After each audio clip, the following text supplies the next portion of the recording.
Now, the Seahawks and Geno Smith did what we did not think they could do. They actually put in a pretty good offensive performance. 31-7, the final. I know we want to look ahead to next week's game, but there is no next week's game because the Seahawks do have a bye, but a pretty impressive performance this past weekend. Their first home victory of the year. They knocked off the Jacksonville Jaguars. Geno Smith completed his first 14 passes in this game, Moj. Yeah, that's right, Geno Smith. He was 20 of 24 on the night, 195 yards and a pair of touchdowns against the Jags. The other side of what's going on here is Russell Wilson. You got the pin taken out of his hand. Stitches are out. All signs are pointing to him playing against Green Bay in 2 weeks. Not necessarily a done deal. Here's a look at that pin. No more pin, time to win, says Russ. So, again, he's optimistic as he always is, and I'm sure they're going to target getting him in the lineup. But let's start with Geno Smith. How blown away were you by what he did based on what we'd seen the last 2 1/4 of football that he played? Well, he did what he had to do against the Jags, but let's not kid ourselves. They have a porous secondary. You look at the numbers. I want to say they came into that game ranked 30th in pass defense. So I'm not buying too much stock into what Geno Smith did. But again, 14 completions in a row is 14 completions in a row. I just look at this Seahawk offense, and I just think when it's all said and done, so much of this offense is predicated on what Russell Wilson can do and what they can do with the running game. So I look at Geno Smith. Yeah, okay, he did what he had to do for the Seahawks. He gave him some decent quarterback play, gave him a chance to win in Pittsburgh. But if this team is going to take a run in the playoffs or for the playoffs, they need Russell Wilson back in that lineup as soon as possible.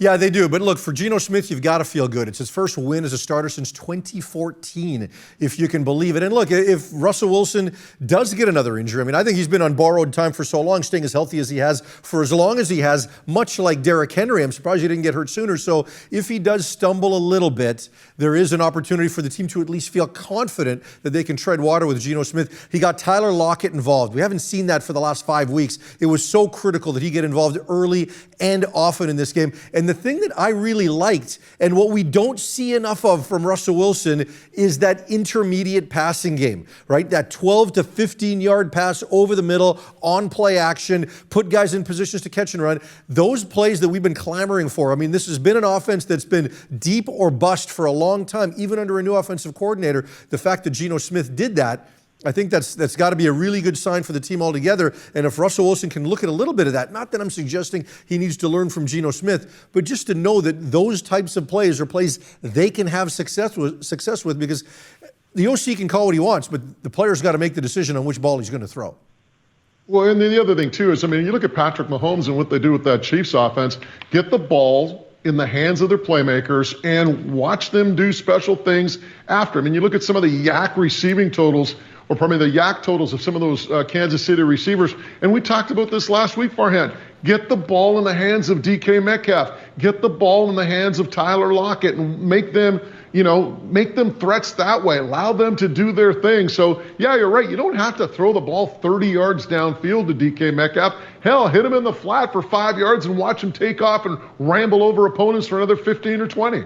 Yeah, no question. So, when Russell Wilson does get back, maybe there's limitations that force him to take some of those throws, which I think would be a good thing for the Seahawks right now. Chris Carson doesn't look like he's going to be back anytime soon. He may wind up missing the entire season with a bit of a neck injury, not comfortable there. Alex Collins did have a pretty good first half performance in this last game. We'll see if he can build on that in the running back by committee approach. So, again, we're not going to know about Russell Wilson until game week. They probably even bring him along slowly in that week before they make the decision. But Russell's going to do everything he can to play. I also thought this team might make some moves given their defensive shortcomings this season, but they haven't done that at the trade deadline. LJ Collier, who's really fallen out of favor, the former first-round draft pick, is still with the team. Are you surprised they didn't move him and get some defensive reinforcements?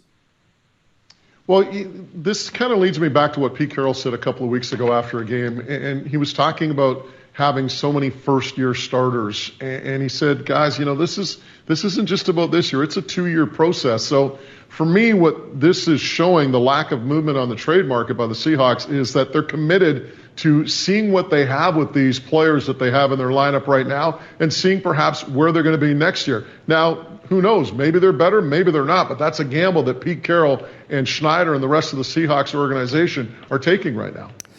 Meanwhile, as far as the bye week, what's the biggest thing this team has to address right now? What do they need to fix?